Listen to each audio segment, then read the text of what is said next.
Erin and Ben join us again from their home in Laurel, Mississippi. Welcome back to the show. So good to see both of you. Great to see you. Listen, congratulations are in order. Erin, you just gave a big old reveal to the world. You're expecting? Yeah, we're having another baby girl in just a couple weeks. I'm She ready. can't breathe. I can't breathe. I'm ready to meet her and get a really deep breath again. Yeah, we're so excited. It's soon now. Well, you have the 3-year-old Helen. How is she handling the news of siblinghood on the way? She's so excited. She asks every single day, "Is the baby coming home today, Mama?" And I have to say, well, I hope not. Yeah. Quite ready right this second. She's going to be an amazing big sister. Erin, how are you holding up? You've been working around the clock, launching shows, saving towns, and pregnant. It's been the hardest thing I've ever done, and probably the hardest thing we'll ever do career-wise and physically. It was hard. That People magazine article, which I can't keep my eyes off, it's just beautiful. You told them you don't really remember anything. It's been kind of a blur because of the shows, the pandemic, the pregnancy. It's been a big blur. It's been survival mode since, I guess around September. That's when we found out the baby was coming. And that's when things really ramped up, filming Takeover. And then Ben started filming his workshop show around that same time in October. And it was a lot all at once. Yeah. When you're not feeling well. Yeah, it's a lot. It's just the most tiring thing you can go through. It is the most tiring thing, but you've like persevered and pushed through as women do. No offense, Ben, to you and the guys out there. And you did it, as I said, with creating this new series, Town Takeover. And you kept it a secret. I kept my pregnancy secret for 32 weeks. I thought that I'd pulled off a coup. You did, longer than that. It's the same. I think we told around week 32. That was when that was when it broke. It was around week 32. And it was just like, I wanted to be able to take a walk and let my belly hang out a little bit, because people are driving through Laurel constantly taking pictures of all the houses.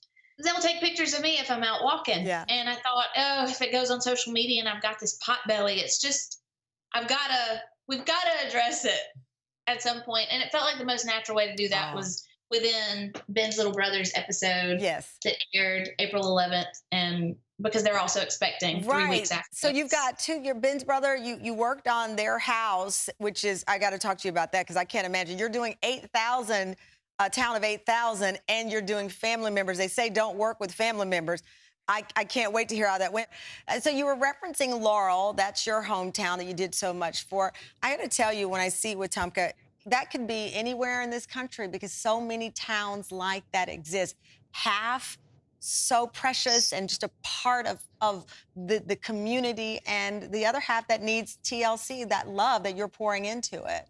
Yeah, that's why I think HGTV ultimately chose Wetumpka, is because it is so emblematic of small towns everywhere. They have a lot of the same challenges, same problems, where there are also a lot of people who care and are doing the most that they can, but they don't know how to take it to the next level. And that's where really that's our job, is to come in, help them take it to the next level, and give them lessons to keep going. Keep going, because you don't want it to just end at when the show and the cameras go away. This is generational change for that town. I want to play. You have some help along the way. Sheryl Crow joining in.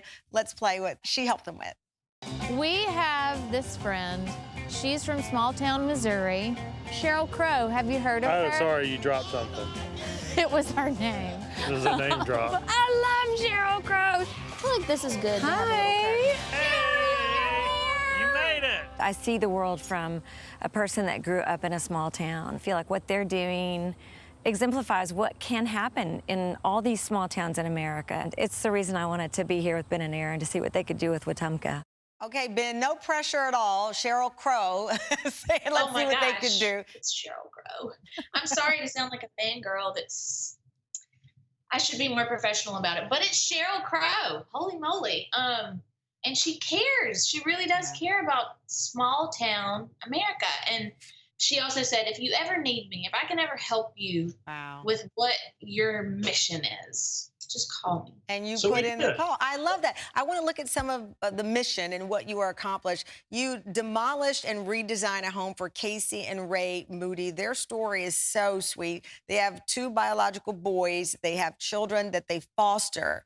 And one of the things you wanted to do is make sure that it was all family friendly. So you made over their living room and their kitchen and the boys' rooms. We have some before and after photos of the house itself. Yeah. Look at that cutie. It is so cute. We have the kitchen as well. Let's take a look at the kitchen, because I love to start anything at the kitchen. What was the premise of this redesign, Erin? She could not be in the kitchen cooking for all these kids and also keeping an eye on them. The way the house was set up, she could not do both. And that was our main focus, because she always, at any given time, they have between 4 and 6 children in their house. And she needs to be able It's to be actually present. why they moved to this house, was because they wanted to be able to foster more kids. Wow. And the house they were in wasn't big enough. And so by moving to this house, it allowed them to help out more kids. And Ray and Casey Would are, never have asked for this. Wow. and they're under the age of 30. Like, they are just incredible people. I love that. Well, we have some pictures of their living room too, because you talk about all the kids at one point in time. This was the before of the living room. We have the after. I love the use of space, that you just didn't cram everything in, because you got kids, you got to have some space for them to move around. And we have We all photos. know. Yeah, There's we gonna know. be toys everywhere on that wood floor. Let's look at the kids' room. We have the before and after of this adorable transition to a cool room. Okay, so real talk, this kid's room, I wish that I had grown up with this room. It's supposed to feel like summer camp. We wanted it to feel very adventurous, and we had these incredible women who quilt at the Black History Museum in Wetumpka, make custom quilts for these children who come here. They live in this house for a time, but we want them to feel like they have something that's theirs. I love that. It's waiting for them, that's a comfort. And we also wanted it to feel like a very friendly and happy place where they would know they're loved and they're safe. Well, mission accomplished on that one. We have also, I know you highlighted small businesses, because that is, of course, the driving economic factor that has to be discussed, especially if we're going to keep these small towns alive. And you have a business owner, Tabitha Poe. Her store is Tap 18. It's in downtown Wetumpka. It's on the verge of closing. Let's take a look. The reason why I can't make my shop look the way that I want it to, number one, is because the money isn't there. There's no foot traffic and people aren't buying. There's no shoppers.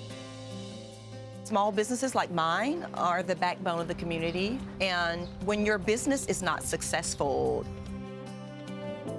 it feels like that I failed my family and the people of the community.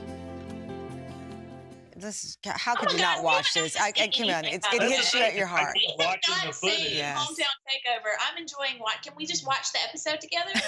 I'll come over and babysit, and we can watch. When you have the baby, I'll let you relax, and I can watch the show. You can watch the show. Listen, though, this story with Tabitha, the store exterior changed. I mean, instantly, it looks like a place you want to go in. It looks like that foot traffic that she needs to stay afloat. When you were looking at her store, and then you heard her story and saw her heart, I would imagine you were ready to break down those walls quickly and get her going again.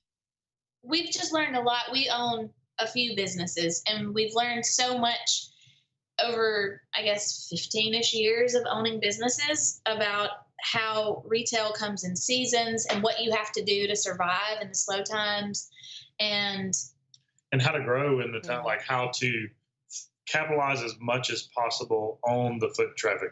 The thing is, it was really an honor that we got to teach her and tell her everything that we've learned.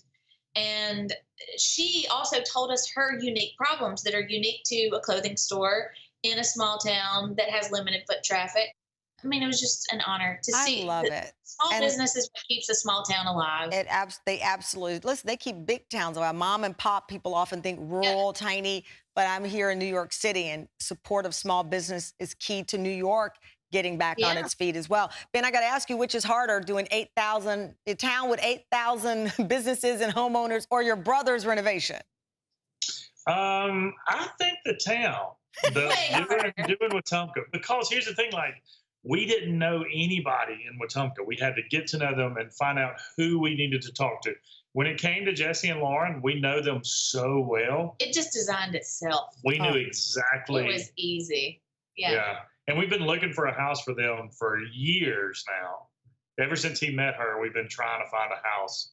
And you hit jackpot, as they say. Well, just in time for them with their new baby, and just in time for your new daughter as well. So congratulations to all of you on the show and the new little footsteps you're going to be hearing throughout those amazing homes. And Ben and Erin Hometown Takeover airs on HGTV Sundays and streams on Discovery Plus.